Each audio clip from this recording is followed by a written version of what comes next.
Era el verano de 1998, cuando Caleb, Tomás y Esteban, tres amigos de la universidad con experiencia en espeleología, decidieron explorar una cueva apenas mencionada en un viejo libro topográfico del estado de Colorado. Lo que los atrajo no fue solo el misterio de la ubicación, sino una pequeña nota escrita a mano al margen de una página amarillenta: en esta cueva respira. Y no está vacía. A la entrada era difícil de encontrar. Estaba oculta detrás de una cascada seca en un bosque espeso. Tenían que arrastrarse por una grieta de menos de 1 metro de ancho para ingresar, y durante los primeros 20 metros, el túnel era tan estrecho que no podían ni girar la cabeza sin dificultad. Sin embargo, a medida que avanzaban, el pasillo se ensanchaba, revelando un pasaje de piedra natural que parecía tallado deliberadamente, como si alguien o algo hubiera modelado el interior con una precisión perturbadora. Después de 1 hora de descenso, notaron algo extraño en el aire. Parecía moverse dentro de la cueva, no como una corriente constante, sino como si la propia caverna respirara. Primero pensaron que era efecto de la presión y la altitud, pero luego empezó a sentirse distinto, húmedo, cálido, ambiguo. En Esteban fue el primero en mencionarlo. ¿Sienten eso? Como si alguien estuviera jadeando. Caleb intentó bromear, pero su voz sonó forzada. Seguro es tu conciencia. Esta cueva huele a cadáver. Siguieron avanzando, ahora con una inquietud creciendo dentro de ellos. A cada paso, las paredes se cerraban y abrían de forma irregular, como si el lugar tuviera un pulso. El sonido de gotas cayendo del techo era constante, pero pronto se mezcló con otro ruido, más sutil, como un murmullo bajo y lejano. Llegaron a una cámara más amplia, de unos 5 metros de diámetro, con una abertura en el suelo que descendía a oscuridad absoluta. Decidieron acampar allí unas horas antes de continuar. Encendieron sus linternas de cabeza y revisaron el equipo. Pero cuando Tomás intentó encender su hornillo portátil, escucharon algo. Un golpe seco, luego otro. Provenían del túnel por donde habían llegado. «¿Tal vez alguna piedra cayendo?», preguntó Esteban. Pero Caleb ya estaba de pie, apuntando con su linterna hacia el pasadizo. Nada, solo oscuridad. A medianoche, mientras los tres intentaban dormir, Caleb se despertó sobresaltado. Había tenido un sueño, o al menos eso creyó. En él estaba dentro de la cueva, pero no podía moverse. Sentía algo sobre él, respirando, presionando su pecho, un peso invisible, una presencia. Despertó sudando y con las manos heladas. Lo peor fue que seguía sintiendo la respiración. No era un sueño. Despertó a los demás en silencio. El aire estaba más pesado. Ya no había circulación. No era oxígeno lo que estaban respirando. Era algo más. Comenzaron a escuchar el mismo jadeo, solo que esta vez «Más cerca nos vamos», dijo Tomás. Nadie discutió. Comenzaron a empacar rápidamente, pero la luz de una de las linternas parpadeó. Esteban, que estaba de espaldas al túnel, dejó caer su cantimplora. Un sonido los congeló a todos. Un gruñido sordo, largo, como el de un animal atrapado. Y no venía de abajo, venía del túnel, el que ahora parecía más oscuro que antes. «¡Corran!», gritó Caleb. Comenzaron a subir por el túnel, pero las paredes parecían haber cambiado. Ya no reconocían el camino. Las rocas parecían moverse. A cada paso, sentían como si las paredes se cerraran lentamente detrás de ellos. En un giro desesperado, Esteban tropezó y cayó por una abertura lateral. Sus gritos se apagaron rápidamente. Caleb y Tomás siguieron sin mirar atrás. La linterna de Caleb cayó al suelo, y cuando se agachó para recogerla, vio algo en el reflejo del cristal en unos ojos a pocos metros de ellos, brillando con una intensidad antinatural. No era un animal humano. Salieron al exterior con las piernas sangrando por los cortes de las rocas. No dijeron una palabra durante horas. Solo cuando llegaron al auto, Caleb se atrevió a preguntar: ¿Lo viste? Tomás asintió, sin mirarlo. Nunca encontraron a Esteban. En los informes oficiales, fue declarado desaparecido en una expedición no autorizada. Años después, Caleb regresó, no por valentía, sino porque desde entonces, cada vez que duerme, escucha ese jadeo, cada vez más cerca, como si la cueva no lo hubiera dejado ir del todo. El eco es un fenómeno natural fascinante, pero en algunos lugares deja de ser una simple repetición del sonido para convertirse en una advertencia. Esta historia ocurrió en las profundidades de una cueva remota en el norte de España, un lugar que casi no figura en los mapas modernos. La expedición fue organizada por un pequeño grupo de exploradores experimentados: Ann Javier, Marta, el guía local llamado Ismael, y el narrador de esta historia, cuyo nombre nunca fue revelado. La cueva era conocida como El Susurro, una grieta abierta en una colina cubierta de neblina, oculta entre los árboles de un bosque que rara vez era visitado. La leyenda local decía que aquellos que se internaban demasiado profundo comenzaban a escuchar sus propios nombres, incluso cuando nadie más los llamaba. Una simple superstición para turistas crédulos, pensaron ellos. Pero la realidad que encontraron fue mucho más oscura. Al principio, todo parecía normal. Equipados con linternas frontales, cuerdas, provisiones y grabadoras de voz, descendieron por el primer tramo sin incidentes. El aire era denso y húmedo, y el único sonido era el goteo constante del agua filtrándose por las paredes. Bajaron varios metros por un corredor inclinado hasta llegar a una sala amplia, donde las rocas formaban figuras extrañas, como esculturas talladas por una inteligencia desconocida. Ismael comentó casi en broma que la cueva tenía personalidad. Fue entonces cuando escucharon el primer eco extraño. Javier susurró una voz, como arrastrada por la brisa, seguida de un silencio absoluto. Todos se detuvieron. ¿Lo habéis oído?, preguntó Marta, con los ojos muy abiertos. Pensaron que era uno de ellos jugando una broma. Revisaron los audios y no había nada claro, solo estática.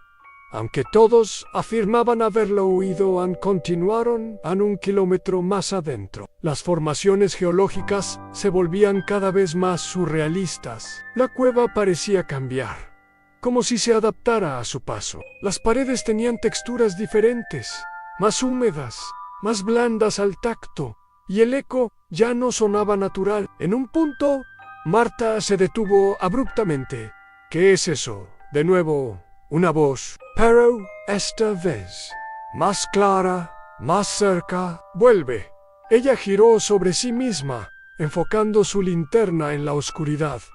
No había nadie. El guía, Ismael, palideció. Dijo que no debían avanzar más. Había algo en esa cueva, algo que reconocía a quienes entraban, algo que imitaban, pero la mayoría decidió seguir. Habían viajado demasiado para volver sin descubrir el origen de los susurros. Cerca de la tercera hora de exploración, Javier se separó brevemente del grupo para registrar unas estalactitas inusuales. Nunca lo buscaron durante horas. No hubo gritos, ni ruidos, ni señales de lucha, solo silencio. Y después, una risa suave, seca, que venía de todos lados. Cuando se resignaron a que Javier estaba perdido, comenzó lo peor. Cada uno empezó a escuchar su propio nombre, pero no con la voz de los otros, sino con su propia voz. ¿Cómo es posible?, dijo Marta, con el rostro cubierto de lágrimas.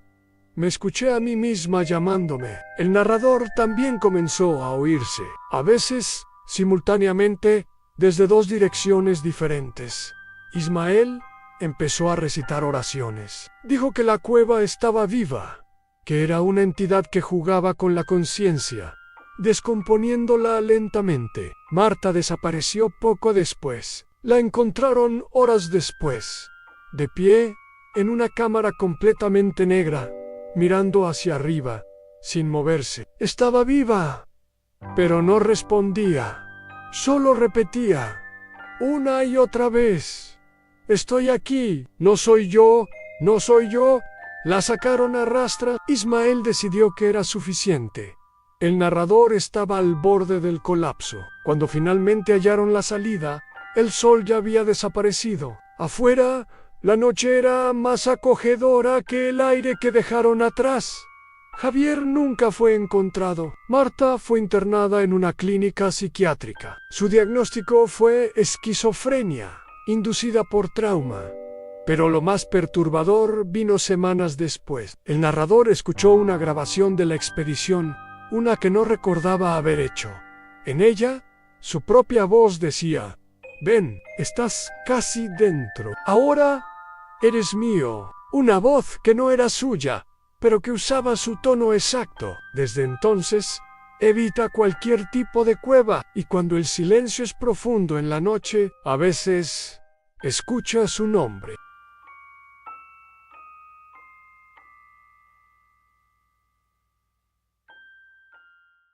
A veces, los mapas mienten, o al menos, no muestran todo lo que deberían. En el año 2017, un grupo de espeleólogos norteamericanos, encabezados por el profesor retirado Douglas Wainwright, emprendió un viaje de investigación hacia una supuesta cueva no registrada en las montañas rocosas canadienses. El acceso fue sugerido por un viejo conocido del profesor, un ermitaño que juraba haber visto una entrada sellada por la nieve desde hace décadas y que, según él, respiraba por las noches. Douglas, junto con 3 de sus exalumnos, Elliot, Rachel y Sam, decidió documentar la expedición. El grupo era experimentado y contaba con el mejor equipo posible en drones, sensores de movimiento, cámaras de visión nocturna, sistemas GPS y radios de alta frecuencia. La cueva estaba a más de 2.500 metros sobre el nivel del mar,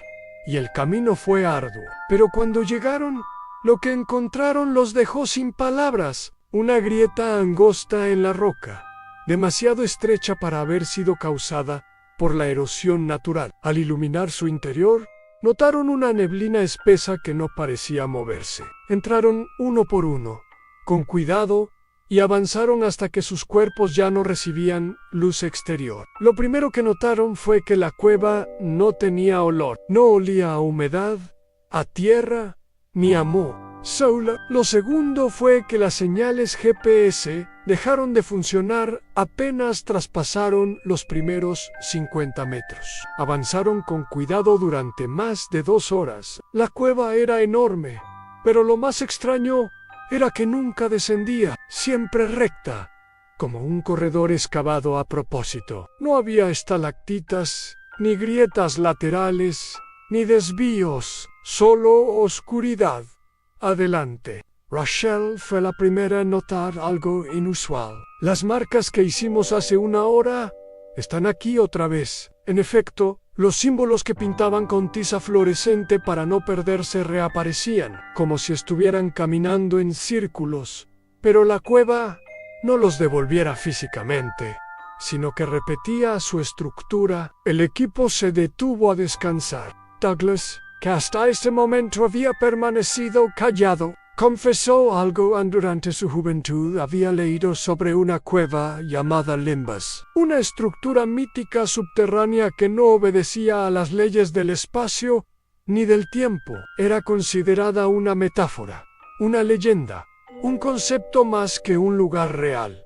Pero esto se parece demasiado, dijo con voz baja. Decidieron continuar al amanecer, pero la noche en la cueva fue una tortura. Durante las horas de sueño, ninguno pudo descansar. Ruidos metálicos, como cadenas, arrastrándose, comenzaron a escucharse desde lo profundo. Rachel juró haber visto una figura pasar lentamente frente a ella, pero cuando encendió la linterna no había nada. Elliot perdió el control. Celia empezó a correr de regreso, gritando que los estaban observando. El equipo corrió tras él y lo encontraron parado, completamente quieto, con los ojos cerrados. No hay salida. Susurró a no hay salida. Las cámaras captaron algo perturbador en ese momento. A espaldas de Elliot, justo antes de que todos lo alcanzaran, una sombra cruzó el túnel. Una silueta humana. No era ninguno de ellos y parecía sonreír. Douglas propuso una teoría en la cueva. Los estaba probando. No querían encontrar el final, porque ese no era su propósito. El objetivo de Limbus, según los textos que recordaba, era reflejar el miedo, amplificarlo y usarlo como ancla para retener a los visitantes. Era una trampa que se construía a sí misma. La segunda noche, las linternas fallaron. Solo las de Elliot y Salmon se quedaron sin luz por casi 10 minutos, y cuando las volvieron a encender, estaban cubiertos de un polvo gris que ninguno pudo identificar. Tenía textura de ceniza, pero olía a hierro oxidado. El equipo comenzó a colapsar psicológicamente. Rochelle hablaba con alguien invisible. Douglas tartamudeaba y escribía símbolos sin sentido en su libreta. Sam simplemente se sentaba y lloraba. El último registro de video se detuvo a las 3:23 de la madrugada. La cámara, que seguía grabando automáticamente, muestra a Douglas despertando de golpe. Se escuchan gritos desde un túnel lateral que no estaba allí antes. El grito es de Rochelle, pero ella aparece segundos después, dormida, en su saco. ¿Quién gritó? Douglas, aterrado, camina hacia la bifurcación y la cámara cae. El video continúa grabando desde el suelo durante casi 4 horas. Solo se escucha el goteo y a intervalos de 15 minutos exactos, un susurro diferente. Algunas frases han sido descifradas. Ya están dentro. No recuerdan el principio. No hay salida para los que dudan. Los que buscan la verdad deben olvidarla primero. El equipo fue reportado como desaparecido. 2 meses después, un montañista encontró la mochila de Sam a unos 100 metros de la entrada original. Dentro, solo una nota escrita a mano. La cueva no se mueve. Somos nosotros los que retrocedemos. Ninguno de los cuerpos fue hallado, pero cada vez que un nuevo explorador intenta adentrarse en la cueva, escucha pasos detrás de sí, aunque haya entrado solo.